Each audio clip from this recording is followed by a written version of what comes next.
It was just another Saturday afternoon at the Westfield Mall, the kind of day where the air conditioning battled valiantly against the heat of hundreds of bodies moving through its corridors. I hadn't planned to be there, really. My original intention was to grab a quick coffee at that little place across from the bookstore, then head home to finish the mountain of work waiting for me. But there's something about malls that pulls you in, isn't there? The promise of finding something you didn't know you needed, or perhaps just the comforting anonymity of being surrounded by strangers, all focused on their own little missions. I remember feeling slightly out of place as I navigated through groups of teenagers laughing too loudly, couples holding hands, and families corralling excited children. At 25, I was somehow caught in that awkward space between youthful spontaneity and adult responsibility, not quite fitting into any of the social categories that seemed so clearly defined around me. I sipped my iced latte, condensation making my fingers damp as I wandered past storefronts, not really looking for anything, but looking nonetheless. The mall was particularly crowded that day. A summer sale had drawn in more shoppers than usual, creating a constant hum of conversation that echoed off the high ceilings and glass storefronts. I found myself heading toward the central atrium, where the main escalators connected the 3 levels of retail therapy. Little did I know that this mundane decision, to take the escalator instead of searching for the elevator, would lead to an encounter that would replay in my mind for weeks to come. Let me take a moment to explain the layout of this particular mall, because it matters for what happened next. The central atrium was this massive open space with a glass ceiling that let in natural light, creating this cathedral-like atmosphere that always made me look up in wonder. The escalators crisscrossed through this space like giant mechanical caterpillars, carrying people up and down between floors. The sides of these escalators were lined with glass panels, giving riders a view of the atrium and the floors below. It's important to understand this because when you're on an escalator, you're essentially in a moving glass corridor, visible to everyone, and yet somehow separate from the general flow of the mall. As I stepped onto the escalator heading to the 2nd floor, I was lost in thought about whether I should stop by the bookstore before heading home. I had just finished my last novel and was in that strange limbo of not knowing what world to immerse myself in next. Science fiction? Historical romance? Perhaps one of those self-improvement books everyone seems to be carrying these days? These trivial thoughts occupied my mind as the escalator carried me upward, the mechanical hum beneath my feet a constant reminder of movement. And then it happened. Without warning, the lights throughout the mall flickered once, twice, and then dimmed significantly. A collective gasp rose from the crowd, followed by nervous laughter and confused murmurs. In that instant, the escalator beneath my feet jerked violently and then stopped. Just stopped. The sudden halt nearly threw me forward, and I had to grab the rubber handrail to steady myself. Around me, other shoppers did the same, some cursing under their breath, others looking around with expressions ranging from mild annoyance to genuine concern. The mall wasn't completely dark. Emergency lights had kicked in almost immediately, but there was a dramatic shift in the atmosphere. The usual bright, artificial cheeriness had been replaced by something more subdued, more intimate somehow. The constant background music had cut out, leaving only the sound of hundreds of voices now speaking in hushed, uncertain tones. It's strange how quickly humans revert to whispers when the lights go down, isn't it? As if darkness demands reverence. Ladies and gentlemen, a voice crackled over the mall's PA system. We are experiencing a temporary power surge. Please remain calm. Our generators are working, and full power should be restored shortly. For your safety, please stay where you are until further notice. I stood there, frozen in place, about halfway up the escalator. Below me, people were carefully making their way down the now stationary steps. Above me, others were climbing up. But something made me hesitate. Perhaps it was the awkwardness of navigating past others in the narrow space, or maybe just the strange surreality of the moment. Whatever the reason, I stayed put, leaning against the glass panel that separated the up and down escalators. That's when I noticed him. He was on the adjacent down escalator, also stopped in its tracks, almost directly opposite me. In the dim emergency lighting, his features were partially shadowed, but I could make out enough to feel a sudden, unexpected flutter in my chest. He was tall, with broad shoulders encased in a simple dark blue button-down shirt with the sleeves rolled up to reveal forearms marked with what appeared to be intricate tattoos. His hair was dark and slightly tousled, as if he'd been running his hands through it.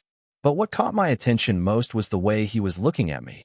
Directly, intentionally, with none of the avoidance that typically characterizes stranger interactions in public spaces.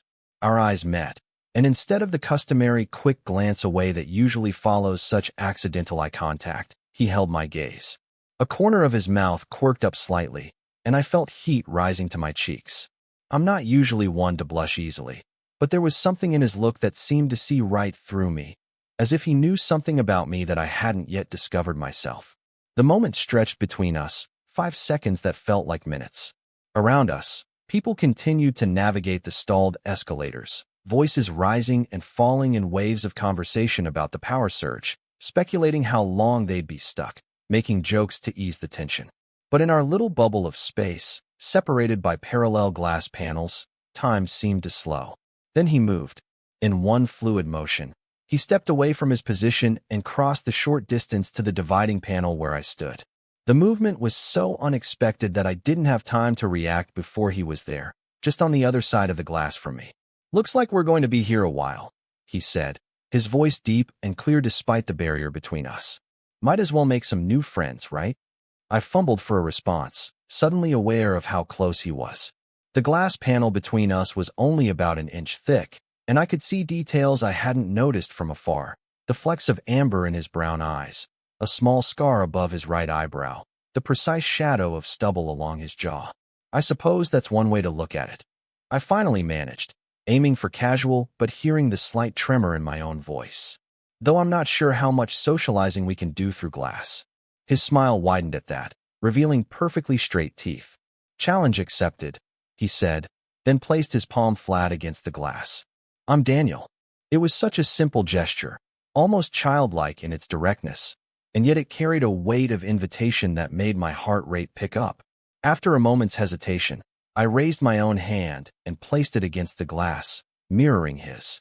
Even through the barrier, I could feel the warmth of his hand, or perhaps that was just my imagination working overtime. "Alex," I replied, surprised at how steady my voice sounded now. Just then, there was another flicker of the lights, and the crowd around us let out another collective sound, part surprise, part anticipation. The emergency lights dimmed further for a moment, plunging the atrium into a deeper twilight. In that instant of near darkness, I felt a hand grasp my wrist and pull me sideways. My first reaction was alarm. Who was grabbing me? But as the lights stabilized again at their emergency level, I realized it was Daniel.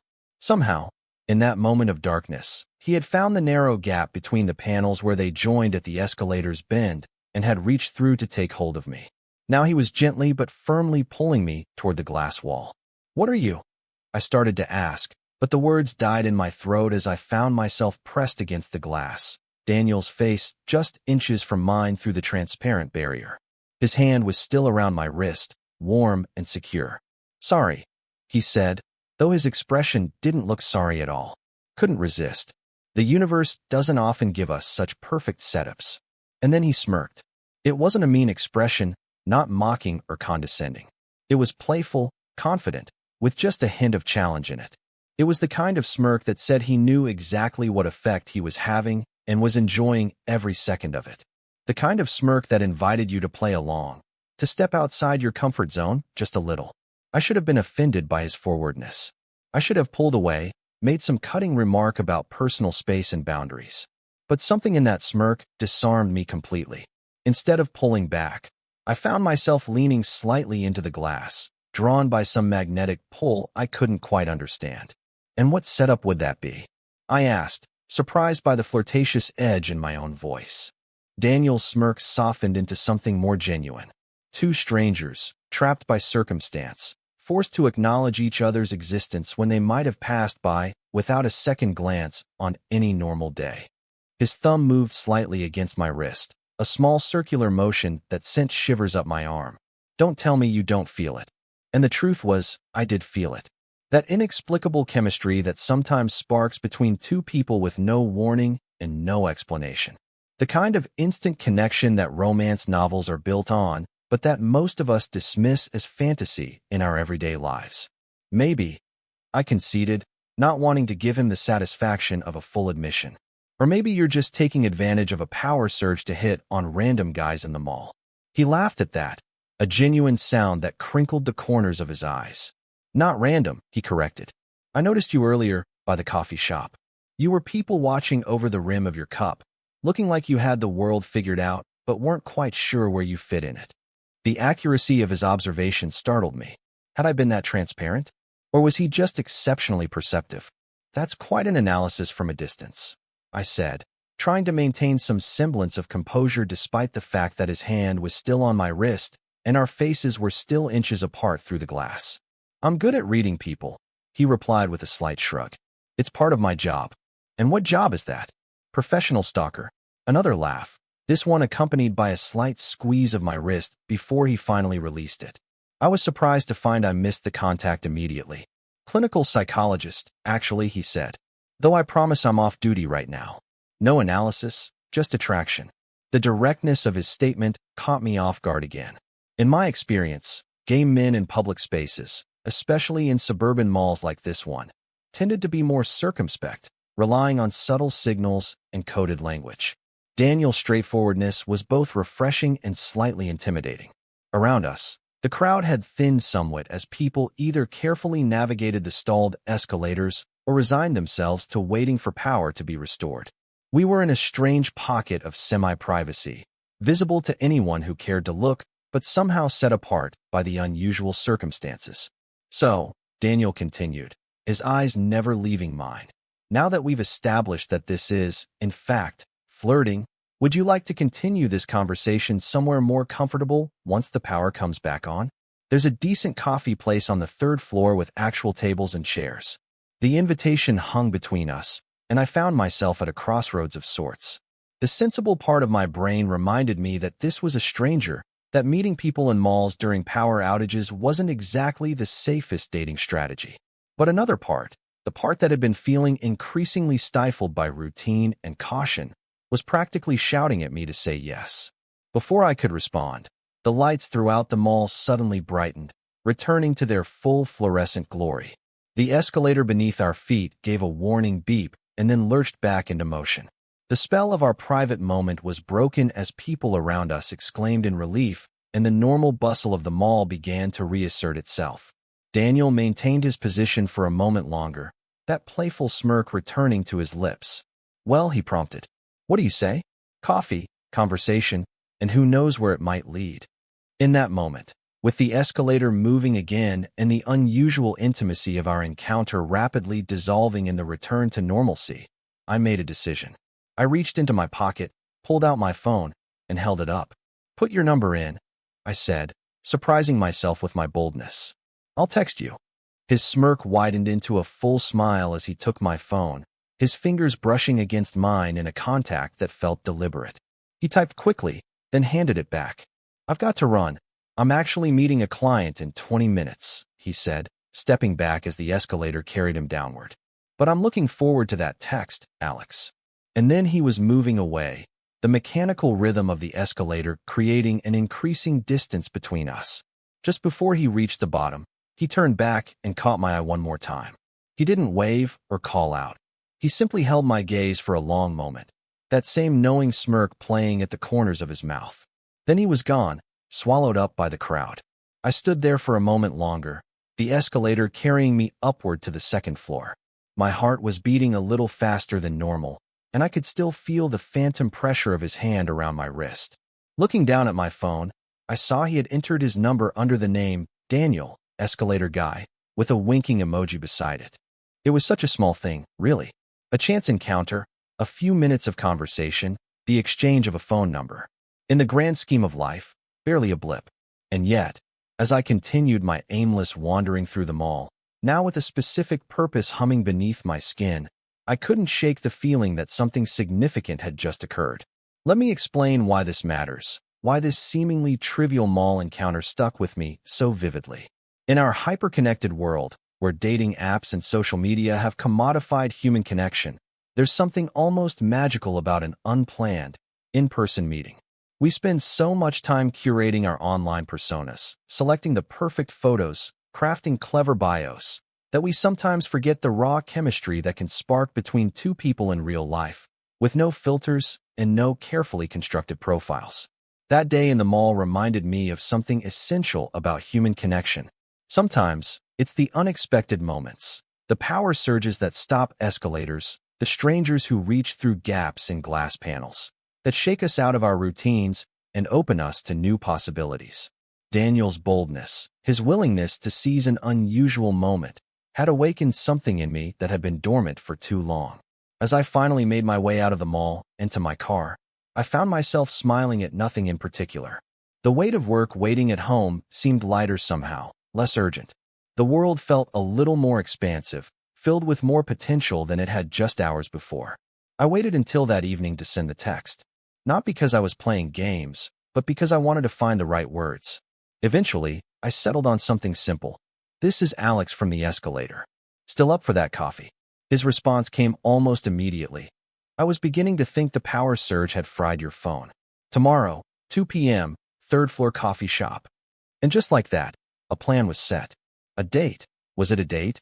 With a man I'd met during a power outage, who had pulled me against a glass wall and smirked in a way that had somehow bypassed all my usual defenses. I'd like to tell you that our coffee meeting was perfect, that we talked for hours and discovered we had everything in common, that it was the beginning of a great love story. But life isn't usually that neat, is it?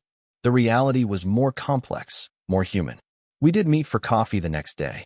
The conversation flowed easily enough, but there were also awkward pauses, moments where our differences became apparent. He was more outgoing than me, more comfortable in his own skin. I was more cautious, more analytical. Yet there was still that undeniable spark, that chemistry that had first flared during our escalator encounter.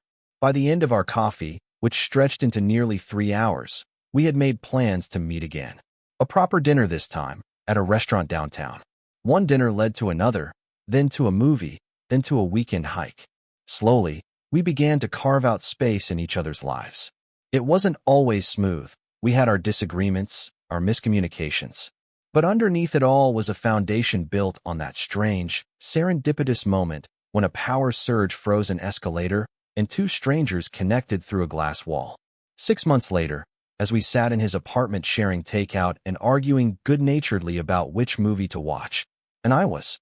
Because sometimes the most meaningful connections in our lives come from unexpected places, from power surges and frozen escalators, from strangers who pull us against glass walls and smirk in ways that challenge us to step outside our comfort zones. Sometimes, the universe gives us an assist, and sometimes, we need to be brave enough to take it. As I look back on that day in the mall, I'm struck by how easily it could have gone differently. If I had chosen another escalator, if Daniel had been less bold, if the power surge had lasted a few seconds less or more, any small change might have meant we never connected. It makes me wonder how many potential relationships, how many possible futures, slip past us every day because the timing isn't quite right, or because we lack the courage to reach through the gaps in our carefully constructed barriers. So if there's a lesson in this story, perhaps it's this. Pay attention to the moments when normal life is disrupted. Look up from your phone when the escalator stops.